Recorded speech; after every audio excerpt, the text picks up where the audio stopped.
సత్యనారాయణదేవం వందేహం కామదం ప్రభుం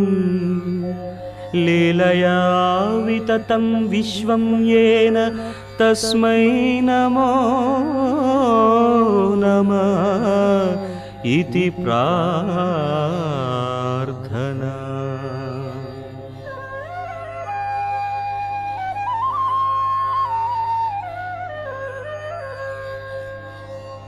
భగవద్భక్తులారా, తీర్థస్థానమైన నైమిషారణ్య వన ప్రాంతంలో సూత పౌరాణిక మహారుషిని ఒక రోజున శౌనకాది మహామునులందరూ వినయ విధేయతలతో నమస్కరించి, గురువర్య, జప తప హోమ యజ్ఞయాగాదులు ఆచరించలేనివారు, వర్షానికి చలికి ఎండకి ఓర్పులేని మానవులు, సంసార బంధంలో చిక్కి వ్యామోహంతో పలుబాధలు అనుభవిస్తూ మోక్షమనే గట్టుకు చేరలే